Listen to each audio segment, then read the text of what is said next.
Hey, hey. Between freaking work and just this completely discouraging sleep schedule, I don't know how I've kept up with it this far, but work aside, finally got a bit of a breather, finally can look at what's to come. And literally all that's left is determining our block winners and the finals. Who will be the one?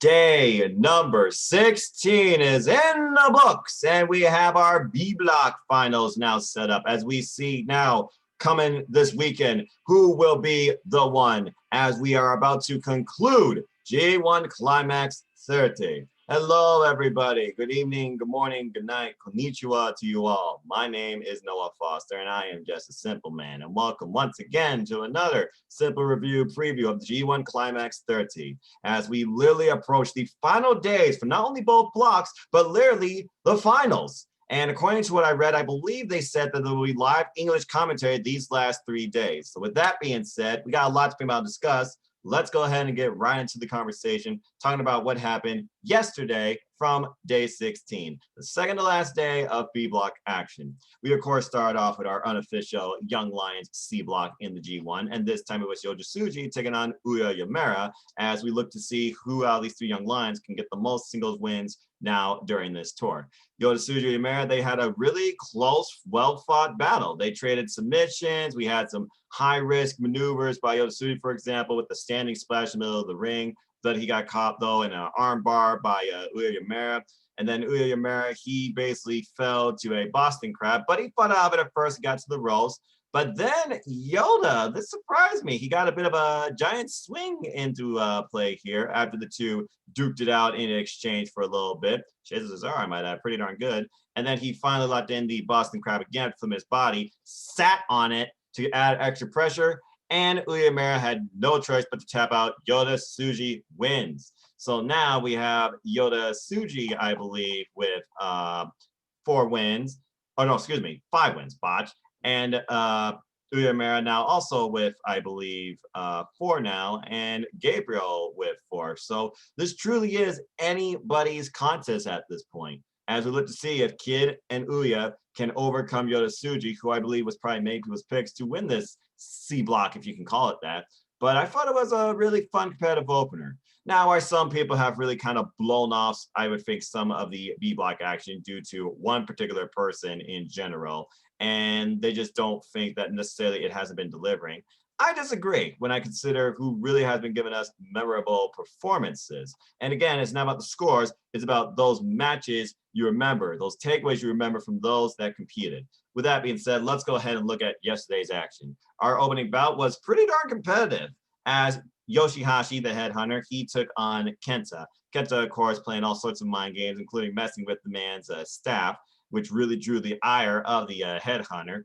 And then following this, he took advantage of Yoshihashi literally driving his arm or shoulder, excuse me, into the ring post. Ouch, and literally started honing on that towards his submission game. It was really a strong affair here of submissions and strikes, with Yoshihashi bouncing back, striking Kenta with kicks to the face, but then he got a pair of boots in the corner and a double stomp for a near fall for Kenta. As the match continued, Yoshihashi continued to really dig down in his arsenal, pulled out a Liger bomb before sinking in the butterfly lock. And again, if it wasn't for God, I have to imagine the butterfly lock would have led this man to never overweight gold last year, as these two have not met since that time in singles action. However, we then got a running knee, and then he looked for game over. Of course, we're talking about Kenta, and he nearly got the win here, but Yoshihashi, he grind and grind, made it to the ropes. As he escapes a fall go to sleep attempt, landing a beautiful DDT and a Snapdragon suplex lariat combination for a 2 count. As the match continued, we were going for Kumagoroshi, but again, only scored a 2 count. So he was like, this is it. I got to finish this guy. He goes for his finisher Karma, but that gets countered one more time into a game over, and Kenta wins this match via submission. A strong competitive opener. And again, Yoshihashi, I admire the man's heart and value in New Japan Pro Wrestling. It truly has been a breakout year for him, but he does sit at 2 points. He's literally just fighting for pride. He's been fighting for pride for the last 3 matches. As Kenta, he stays at 8 points, and at this point, he is practically eliminated, but he has a temporary chance if Naito fails to win his match and also loses the final, which of course will lead to 10 points. But again, we'll get to that at the very end. I don't want to spoil anything for you.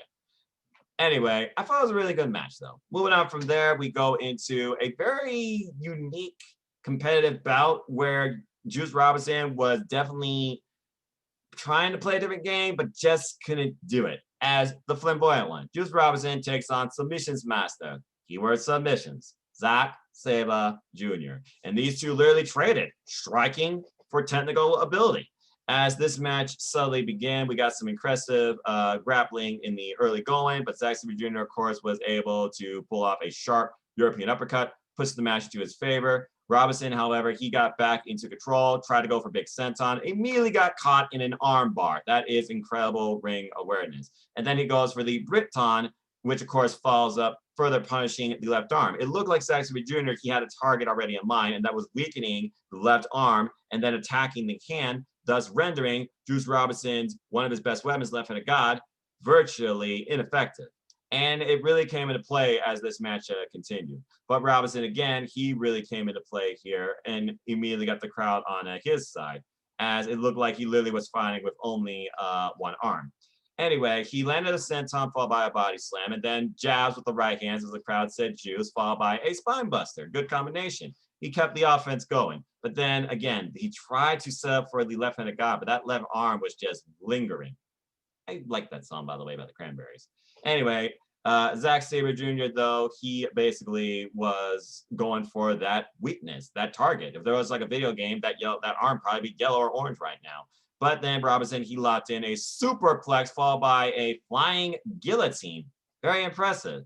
But then that got converted into a Cobra twist, which unfortunately nearly tapped out Juice, but he didn't tap. He did make it to the ropes. We're at the 10-minute mark. As this match continued to keep going, Juice was again relying on his striking ability, really trying to bring the crowd onto his side to help drive him forward. He tries to go for Juice Box, but doesn't happen as it gets countered with a penalty kick followed by a brutal swinging DDT. DDT, of course, formula of the night, if you haven't figured it out. And then goes right back after the arm as Juice tries to fight back. And eventually, this was very impressive with the hindered arm too, does pull off a deadlift power slam to Zack Sabre Jr., and then he finally hits the Juice Box. It only gets him a 2 count. And then he tries to go for his other move for the kill, called Friction. Thus, of course, knowing that he can't use the left-handed God. He did hit him with a stiff right, though. However, the two literally exchanged counter for counter pinfall combination. But in the end, Juice got caught. Zack Sabre Jr. catches him with a European clutch. And Zack Sabre Jr. wins this very interesting match. But definitely, Zack Sabre Jr. had Juice's number since attacking the arm. If that arm wasn't hindered, maybe things would have been different. But Zack Sabre Jr. wins and moves on to 10 points while Juice Robinson stays at 6. But of course, he gives the crowd what they want and he says, I love you all. You gotta admire that passion when you're really doing this, not for money, not for yourself, but for the people. Juice Robinson truly loves pro wrestling and does it for us.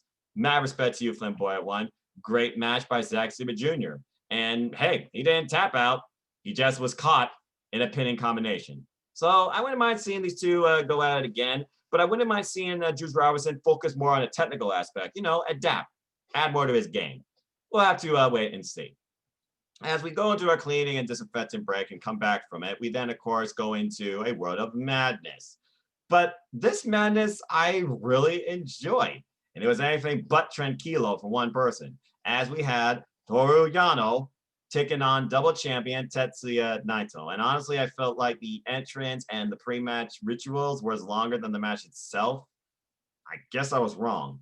As we literally just look at Toru Yano getting impatient as hell as Tetsuya Naito takes the longest time ever, I think, in his entrance to not only get to the ring, but get into the ring, at one point teasing, going backwards, and then finally starts slowly pulling off his gear. When the match finally gets underway and Yano could not handle anymore, literally the two, they try to play each other's game. More so Naito playing Yano's game as he goes for the turnbuckle, but Yano gets frustrated, stops him dead in his tracks. Nobody knows how to take a turnbuckle pad off faster than Yano, it seems. As Yano has the early control with a turnbuckle punch, they go outside, and both men now, oh boy, this is Yano's world. They go at among the barricades as Naito sees, of course, Yano pull out tape. He stops Yano dead in his tracks, and he almost uses the tape, but he gives it to the ref. And then, of course, he still uses the tape to his advantage. However, Yano was able to get a moment of reprieve, and dear God, he nearly won here after finding a way to trap Naito with Yoda Tsuji between the in-ring barricades. And literally, we thought we were going to get a count-out victory. Hell freaking no. Thank God Yoda Tsuji found a way to slip through the barricade, and both men got into the ring before the 20 count. And he effectively used Yoda Tsuji as a weapon, literally using him for a press slam senton. And then literally he tries to blind Yoda Tsuji as well with that spray. As Yano basically tries to bounce back from this, and Tsuji plays in Naito's favor to help the match go his way. It looks like we're about to get a fist pump, maybe welcome to LIJ, and not quite, as he just literally press slams Tsuji onto Yano. As Yano goes back for the American football tackle, he quickly was stopped with a jackknife follow-up. You know what I'm talking about, by the way, folks, the dreaded low blow. Naito basically out Yano. Again, Yano lost in his own way, but at least it wasn't taped to a thing like Kenta. But bottom line is this was ridiculous. And Naito won. That's all that matters. Naito won with the roll through jackknife pin to put him up at 12 points. Toru Yano remains at 6. This was maddening, but also hilarious. And again, you gotta wonder, Yoda Tsuji. I mean, hey, he did help Naito. Maybe there's a bright future ahead of him for LIJ down the line. And Yano, oh well, dude. I was laughing. This was pretty funny. Moving on from there, we go into Hiroki Goto versus Evil. And this was a true heavyweight bout. And despite what people think about Evil, and yes, Dick Togo came into play, of course, multiple times, I'll give Evil some credit, not only for the fact that he actually did, like, you know, brighten up a child's day. And again, you don't judge the wrestler by just character, because the wrestler is also a person. He did get a clean win in the end. As Hiroki Goto, of course, he was hindered, of course, by his shoulder, but he had controlled the early going and really had the pace in his favor. We had a shoulder block followed by landing stomps, which, of course, Dick Togo, he had to come into play to help Evil bounce back in this. And, of course, we got the trademark spots with Evil, including but not limited to turnbuckle off and, of course, the double chair swing to deal heavy damage to Goto's neck. Anyway, as damage ensued, but Goto continued to fight back, kicked out repeated pinfall attempts. Evil was getting frustrated, and then he goes to the exposed turnbuckle. Nope, counter. Evil goes to the exposed turnbuckle, keeps the pressure on, but then we get a backdrop. Once again, referee gets distracted, and we get an Ushi-Goroshi counter, which puts the match in Evil's favor. As Goto finally gets the better of Evil after some misdirection, but then Dick Togo truly showed what he was capable of, trying to distract again after Evil did pull off traditional Evil moves, I might add. The ridiculous lariat and darkness falls for a 2 count. We then go into a snap neckbreaker, both men down in the center of the ring. And then literally he and Togo both eat the Goto plancha. It seems like this match is finally going in the way of Goto. He might actually win this. As Togo tries to get revenge by hitting the ring with that Gorote, which of course is that choker device. Goto was able to fight out of it, dropped him with Ushi-Goroshi, leaving Evil to fight by himself, and then the Fierce Warrior channeling that spirit. Fierce mid-kick, but Evil escapes the GTR, which of course is Goto's move for the kill. His reverse version, though, of it for a near fall, and then a second attempt for the true GTR gets countered, and Evil scores out of nowhere. Everything is Evil in the end, fair and square, I might add, to move up, damn it, to 12 points and tie Naito, while Goto remains at 8. Goto, of course, showing a very strong performance, but at this point, he is mathematically eliminated. And might I add, anybody at this point who was less than 10 points was mathematically eliminated, as our leaders both had 12, which means at this point, Goto was eliminated, and so was many others. The East New Japan, Rosa Tanahashi, Juice Robinson, Toru Yano, we already knew Yoshihashi was eliminated, as well as Kenta. Tough break. Anyway, this was a pretty good match. Goto, you know, it's funny. We thought Goto was going to lead New Japan, and it seems like he just has renewed maybe confidence in himself and refound fire. But the bottom line is this. he is eliminated. I'm curious to see what's next for him. And Yoshihashi for that matter. So they are 2/3 with the 6-man heavyweight tag team champions. We'll have to see what happens as we hand the World Tag League. Maybe those two can form a team. But tough break for Goto. And darn it, Evil, you even with Dick. Anyway, we go into our main event. This was what I was really looking forward to, as it was really do or die for Sanada, who's been on a JYS type B block run from last year. So far, going 4-0. Can the ace play spoiler, though? Because at this point, he's eliminated. He's just fighting for pride. This was an extremely competitive affair, and it nearly went the time limit. We start off slow, of course, as both men have a feeling out, and of course, the ace as confident as ever with the subtle air guitar. But then Sanada finally gets the first strike in with elbow stamp. But Tanahashi, he replies with a side headlock. And then a series of counters results once again in the stalemate. As both men try to get advantage of each other's leg, they both like, okay, I'll let you down. And they both grab it again, but wait, no, let you down. Then Tanahashi, though, he still had the leg. He had the upper hand, it seemed, for a moment as he hit a low drop kick. And then Tanahashi continued to work over the left knee. We got a death flop, but Sanada responded, of course, with Dragon Screw. Ace isn't the only one that does that, folks, and it still sucks either way. Ouch. And then, of course, we got the drop kick that took the ace off his feet, followed by the plunge to the outside. And basically, following this, things were going Sanada's way as the Yokohama crowd was getting behind him and applauded. Sanada, of course, finally hits the Paradise Lock after it gets, kind of the first time. And the crowd goes ballistic, Milano thumbs up. And then we just listen to the noise until he gets in the key.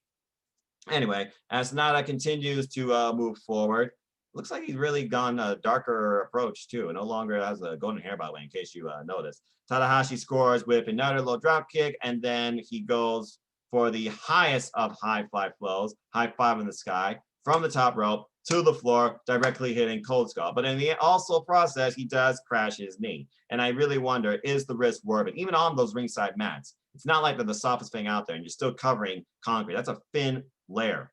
Anyway, as we go back into this, and literally it was at a count of 15, Tanahashi, he pressed forward. He literally locks in the Texas Cloverleaf, wrenching back on Sanada. I was getting worried here. But Sanada was able to make it to the ropes while still maintaining control. The ace was able to with a pair of twists and shouts. However, after a third attempted one, Sanada countered, putting Tanahashi up onto the top rope and delivering the magic screw before a TKO follow-up, which nearly gives him the win. 2 count, near fall.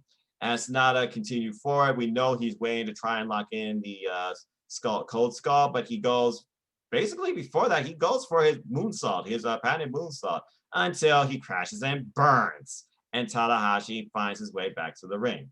But again, we're at the 20-minute mark, and literally it looks like Sanada, he jammed his knee as well. Because while Sanada missed the moonsault, he did roll through, but it looked like he kind of had a misstep. Anyway, as this continues, good grief, I was getting worried for this match. Tanahashi, he literally grabs Sanada into a straight jacket German suplex breathing combination for a 2 count. But again, ace high fly flow attempt. He goes for it again. This time goes for broke, crashes onto Sanada's knees. But again, Sanada furthering damaging that knee that's already been hindered by this match. So both men right now are going into this last 10 minutes spree with bum knees, damaged legs, possible targets.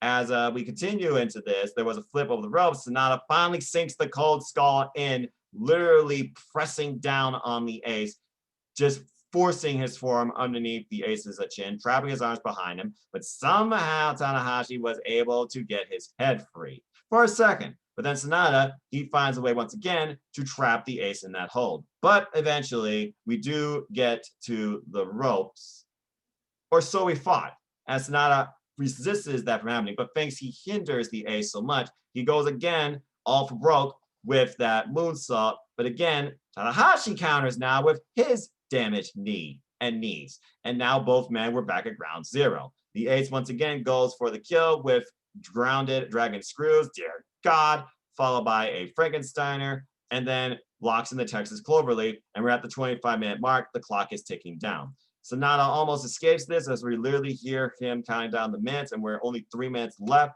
but we go for a counter and counter and counter series of pinfall attempts back into the skull in, but Tanahashi, he prevents that skull from happening with the sling blade. But Sanada finally stops the ace altogether with a TKO out of a high fly attempt, and we're literally less than 2 minutes away from a draw, the longest match so far in this year's G1. And just when you think that we might not get a definitive winner, Sanada hits not one, but 2 moonsaults, one to the spine, falls immediately right on the torso of the ace, and yes, in the longest match so far in this year's G1, Sanada beats the ace. 1, 2, 3, an incredible main event.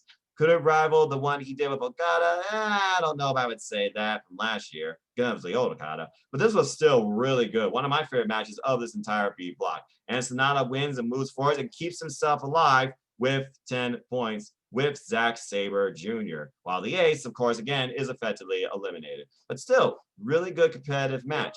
I kept saying it since day one. My potential winners for this G1 came down to Taiji and Sanada. And why one half of my potential is dead in the water and now just fighting for pride and spoiler, and the ultimate of spoiler matches coming tomorrow, I believe Sanada has a really good chance to take this year's G1 and move forward to Wrestle Kingdom. Because when you think about Sanada, he does have a victory over Tetsuya Naito, but so does Evil. And we'll talk more about that after we look at Friday's show. Because as we know, folks, Saturday, their Destino, it is literally an all LIJ affair.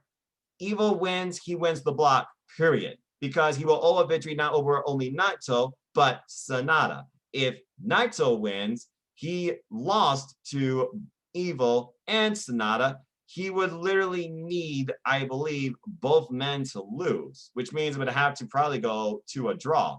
And if Sanada wins, not only does he beat Naito previously, he beats Evil, Sanada takes the block as well. At this point, Zack Sabre Jr., even if he does get the 2 points, it doesn't matter because Zack Sabre Jr. has been unable to beat 2 of these 3 men. So Zack Sabre Jr. is effectively eliminated. I know it sounds confusing, but thankfully, Chris Charlton at Reason JP, he further confirmed these thoughts that I had about this, as I'll subtly read to you here. Evil controls his destiny. Win, and he's through. Sanada needs a win, and for Naito to lose. Naito needs a win, and for Sanada, win or draw. So that's it, folks. It's an all LIJ affair in the B block to see who takes the B block. Either Naito, Sanada, or Evil wins the B block. Who would have thought that LIJ would literally control the Destino of the block, let alone have one half of the G1? It's crazy to think about. And I honestly cannot wait for Saturday's show, as again, in their final matches, Tetsuya Naito, he has Kenta, and Evil has Sanada. And yes, we have other matches as well, but they're mostly just for pride at this point, and I gotta be honest, I'm just looking towards who's gonna win the block. Although, I am looking forward to the Ace and Zack Sabre Jr. renewing their rivalry from last year. That should be a really good match. But that's Saturday. Let's go ahead and look at Friday. As I come to you now, 1:35 p.m. Eastern Standard Time on Thursday, October 15th, due to my work schedule. And let me just say that tomorrow's show takes place tomorrow morning, 5:30 a.m. Eastern Standard Time, 2:30 a.m. British Standard Time, 10:30 a.m. British Standard Time. And again, I believe it is with live English commentary. So it'll be nice to hear Kevin Kelly, Rock Romero, and if we're lucky, Gino Gambino again. But let's go ahead and look at this stacked card for tomorrow morning.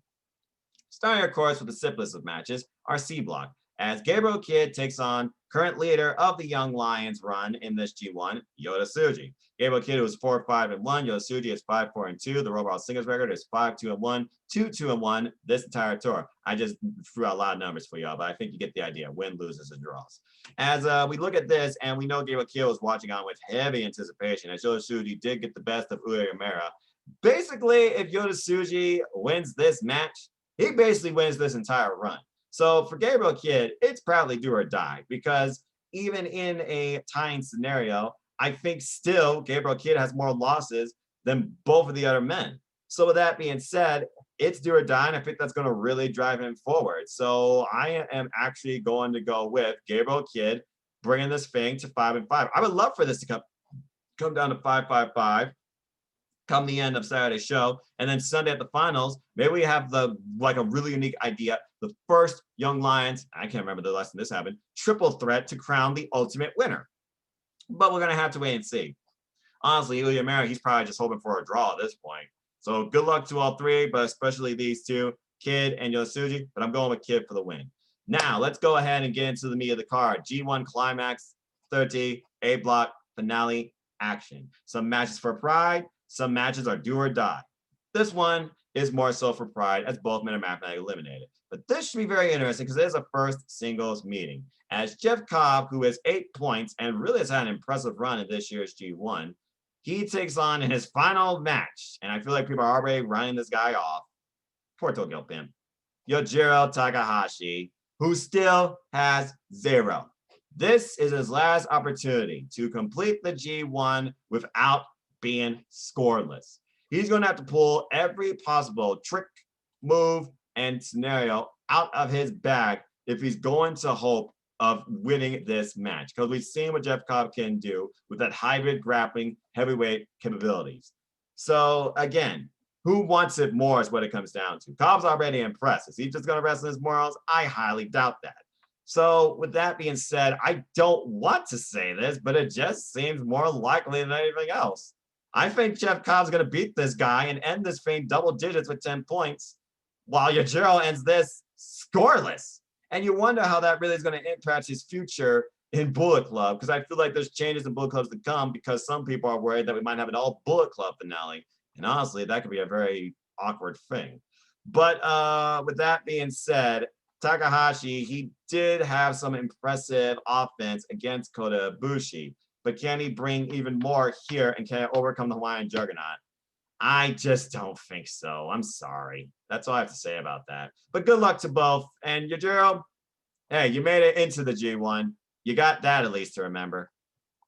All right. Now this is going to be fun as this, again, both men are eliminated. But you really wonder, is this a redemption match? Or is this another match where the king proves once again, you are not strong enough against me? It is Rampage Dragon Shingo Takagi with 6 points, taken on also with 6 points, the angry Minoru Suzuki. I still can't believe Minoru Suzuki, which Lance Arce, good luck on freaking AEW for New Japan Pro Wrestling. Please, AEW and GPW, I want you to work in the future.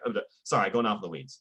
All right, so let's go ahead and look at this because, again, this is the only other one-on-one encounter these two have ever had. We all know what happened last time these two faced up against each other one-on-one. It was a physical war, and one of my favorite matches from the Jingu Stadium event, as Minoru Suzuki did beat Shingo Takagi for the Neverweight title, and he still is the Neverweight champion. If Shingo wins this, though, despite the others that have beaten Minoru Suzuki, you gotta imagine he is first-tier ballot to go after that title he held so near and dear and treasures. I gotta imagine that's the #1 focus on Shingo Takagi's mind this match, regardless of what happened in his previous match standards. And we've all seen this incredible run of matches that Shingo Takagi has had. So, with Minoru Suzuki coming off the loss to Jay White, but Shingo Takagi coming off some impressive wins, including over Kota Ibushi and Will Ospreay, but some hard defeats to the likes of Tomohiro Ishii and Kazuchika Okada. I sort of want to think that this match could actually go to a draw because we have yet to see a draw happen in G1 Climax 30. But I think there's actually going to be a winner here. And looking at the fact we have tours, we don't have the King of Pro Wrestling pay-per-view, and we got to figure out what's going to happen as we head towards Wrestle Kingdom and the Neverweight title picture. I feel like this is Takagi's first steps to getting back into that. And I want a rubber match between these two. So I'm going with Rampage Dragon Shingo Takagi getting the better of the King of Minoru Suzuki. And maybe the King will smile by the end of it. Because again, can we really see Minoru Suzuki stopping Rampage Dragon again? One of the top 2 wrestlers this year? It's just a thought. All right. But now let's go into the actual matches that are going to matter at the Clean Defended break because they will determine who wins and who loses. Our first match will be, of course, Rainmaker Kazuchika Okada taking on the aerial assassin Will Ospreay. Now, Will Ospreay, you pretty much might want to write him off, but there is a slim glimmer of hope that he could actually take the G1 block. Sorry, Cindy. Here's how it goes. Okada sits at 12 points while Ospreay sits at 10. Okada needs to win or draw and for White and Ibushi to lose in order to take the A block. But Ospreay, he not only needs to finally beat Okada, which he's been unable to do in 4 previous match attempts that these two have had, including a previous G1 encounter, but he also needs White and Ibushi to lose and force a freeway tie. So, with that being said, I think it's the highest of stakes for Okada, because we've all been downing him ever since he's trying to adapt to this new Okada and trying to put the mind clip over. However, he so far has used the mind clip very effectively to get unconscious ref stoppage wins over, most recently, and I still can't believe he did this, the Stone Pit Bull Tomohiro Ishii, who I still believe has been the G1 Climax VIP.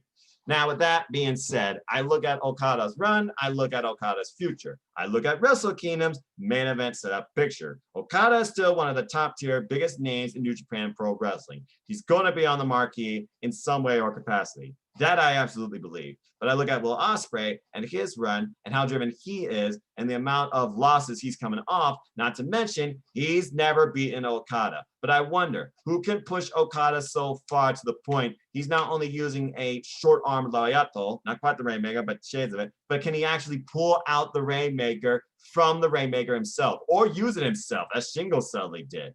This match, I could truly see going either way. But as far as who I want to see closer to winning, I got to go with, because I really want to see it again.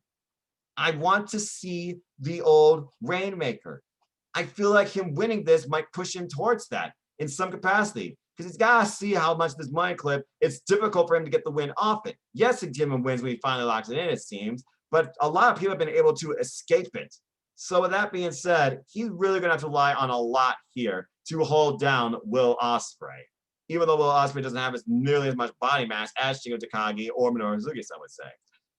Oh, man. And to think, Okada is the reason why Will Ospreay is even in New Japan Wrestling in the first place, literally inviting him into chaos after facing him off in Rev Pro several years ago. Oh, boy. And Okada has not made it to the finals of G1 since 2014. I am going to say that I'm just going to go for it.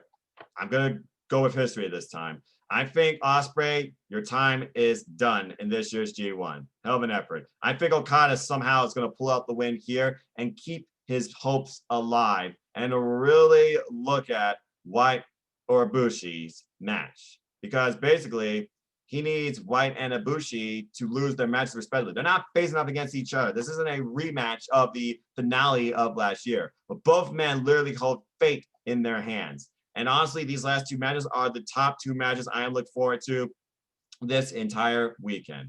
As all hail the Holy Emperor. As Taiji takes on, finally, I've been waiting for this, Kota Ibushi. Bottom line, Taiji might be eliminated, but he can play ultimate spoiler. It's been a hell of a run for him. He could end this in double points. Taiji sits at 8, while Kota Ibushi is one of our block leaders with 12. Ibushi in a must-win situation. If he loses this, it's over, period. But he also needs White to lose. So first, he must overcome this hurdle. I am just waiting for the ultimate kickoff. These two, this is their first G1 Climax encounter. And this is a rubber match among these two when it comes to a singles rivalry, because they're both 1-1. Let's go ahead and look back at this, shall we? We've seen what Taiji and Kota Ibushi have both brought several times when it comes to tag matches, and the two are literally 1-on-1 against each other in those bouts. It is literally a fight to see who could land the strongest kick. But of course, that Kamiguri by Taiji has gotten the better of Kota Ibushi more often, while Kota Ibushi has gotten the better of Taiji, it seems, with a stiff kick to the chest that literally knocks the wind out of him. We've seen what has happened lately with the rivalry with the Golden Ace and now Dangerous Tekkers, who are currently our IWGP Heavyweight Tag Team Champions. We've seen how long that rivalry went, and we've even seen subtle ideas of Taiji and Zack Sabre Jr. inviting Kota Ibushi to Suzuki-gun, which of course he denied. Now, it was in the New Japan Cup where Taiji scored a victory over Ibushi in their first singles encounter, okay? And then from there, Taiji basically, he just kept on overcoming Ibushi, really getting the better of him, really taking the Golden Star for everything he's worth. But I have to figure about this. If we want to see history and Kota Ibushi win 2 G1s consecutively, he has to win this match here. Taiji, however, you wonder what can come from him if he beats the Golden Star. Can Ibushi finally get revenge over the Holy Emperor? Or is his G1 hopes over? I cannot wait for this match. I am so damn excited and happy for this match. This is literally a match of fate. But I am going to say that, oh my gosh. I'm going to say that I really don't know how to define this. I think, because I look at the B block, and I wonder what the biggest match can be. I think Kota Ibushi is somehow going to pull this out. I don't know how. Maybe the exposed knee followed up by the freaking Kamagoye like he did against, of course, Tomohiro Ishii. But I just don't know. This is a really difficult match for me to call. But I'm going to say that the Golden Star keeps his hopes alive because I would not mind seeing, since I can't see Tai versus Sanada, I would not mind seeing Kota Ibushi versus Sanada in my G1Climax30 finale. So all the best to Holy Emperor. Bring the strongest fight you can in the name of Suzuki-gun. Good luck to Golden Star. I think this potentially could be your match of the G1. I'm going with Kota Ibushi, though, for the win. Which finally leads me to the main event, and it's do or die for the Switchblade, Jay White, as he now sits at 12 points, but he takes on his toughest adversary to date in this G1. And, might I add, a person that has previously beaten him in a G1 match. The Stone Pit Bull, Tomohiro Ishii, who of course is mathematically eliminated, but has 6 points, and has definitely been my favorite performer of this entire G1 climax. No surprise, I'm sure, to anybody. If Jay White wins, though, bottom line, he's through to the final. It doesn't matter what happens before this. If Jay White wins, he is through to the final, period. But if Ishii wins, Jay White, he might kiss his final hopes goodbye. And let me just go ahead and sum up for you what this really means for the A block, as Chris Charlton says. With Okada, Ibushi, and Jay at 12, and Ospreay at 10, if Jay beats Ishii, he's through no matter what happens beforehand. Ibushi needs a win and for Jay White to lose. Okada, though, he needs a win, and he needs for Jay and Ibushi to lose their matches respectively. Ospreay's only hope, of course, again, is if all other of those top 3 people lose, and then it will be a 3-way tie. So I don't know about you, but again, I think Ospreay is off to dead. It is down to Okada, Kota, and Jay White. But when I look at these matches, I truly see it coming down more so to Okada and Jay White. With that being said, Tomohiro Ishii, he is a no-nonsense guy. He beat Jay White in last year's G1 in a classic 30-minute bout. Did not go as far as I would expect it to, but again, Jay White can now become the Stone Pit Bull. Can he do it this time? Especially considering the Stone Pit Bull, he's got that target, that heavily bandaged right knee, which I'm sure Jay White's going to try and exploit. We know that Tomohiro Ishii is not going to take any of Jay White or Gato's shenanigans, all right? But the Switchblade says that he's smarter now. Is he smart enough, though, to overcome the Stone Pit Bull? Or is the Stone Pit Bull our ultimate spoiler waiting to happen? With this being our main event, and I can only imagine the ridiculousness that could happen in both circumstances and what Jay White would say in winning or losing. Is this truly Jay White's J1, or are we looking at a change of the guard for Bullet Club here? Because this might be a big shocker waiting to happen afterwards, all planned by Gato. This match could truly go either way. I know I've said that a number of times, but I truly believe this one can because we know how far Jay White can extend the match out being the master strategist. I am going to say that while I would think it'd be ridiculous to see Jay White literally and disbelieve the fact that he did not win the block, is not winning the G1, and I could see Evil and Kenta coming out and getting the better of him and calling him out of Bullet Club. I don't see it happening. And truly right now, I feel like the most logical final is Sanada and Jay White. So I am going to say that the Switchblade does not only win this match, but wins the A block. And then we will see who he has to face come Saturday at the end of Saturday's show as we head into Sunday. But I think as far as the A block, who will be the one to take the A block? I think it's going to be Jay White. With that being said, that's all I have to say for now, folks. We are just mere hours away. Well, you know what I mean. Mere hours away, about 12 hours. What is it? 12 and 5, 12 and 5, 12 and 4. Okay, we're 16 hours away, but that's how excited I am. We will find out who will be the one for the A block tomorrow morning, and then we'll pick and prod and choose who we think will be the one come B block Saturday morning. The bottom line is this, folks. It's been a wild, fun, crazy run. It's the final stretch. It's the finale that's waiting for us. It's the last day for both block actions, respectively. We will find out soon enough who takes it. But that's all for now. So with that being said, thank you so much for tuning in, of course. Thank you so much for listening. I hope you all enjoy your day, and I hope you all have a wonderful evening. You want to know more about me? Know this. I'm just a simple man and a lifelong fan of ... wrestling. So Twitter, Instagram, PlayStation, and Foster9016, Twitch, and Foster901625. There'll be some streams. I have to readjust my schedule this weekend. Crash, Fall Guys, maybe another game too. I haven't decided yet. You and follow the civil YouTube channel here at youtube.com/c/no-foster10 for all things wrestling. Shouts to my HW family on Twitter. And of course, you know what I'm about in the description down below. Support NoDQ, WrestleJoy, Team All Elite, the Primetime Predictions League. Support independent wrestling, folks. That's the heart of it. And as always, I like to close. Support your wrestling house, big and small. Let's keep growing this incredible, diverse, unique, elite, authentic, unscripted, unrestricted wrestling community together. Simple as that.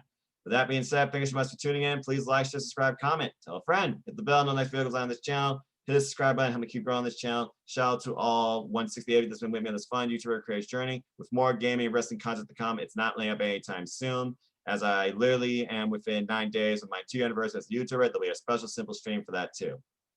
But that's all for now, so I hope you all take care, enjoy life. Tomorrow's never guaranteed. Treasure your families, enjoy wrestling. There's more of it now than ever. Find a character, a promotion, person, someone that connects with you. I dare people to challenge virtue. He's looking for a debate. Why not you? And what do you think about the G1? What's been your standout performers, your standout matches? Who do you see taking the A block, B block? Who's your pick to win it all? Are you doing well, or did you join in the G1Climax hosted by @SierraRN, part of WrestleJoy? I highly encourage you to do so next year if you didn't this time.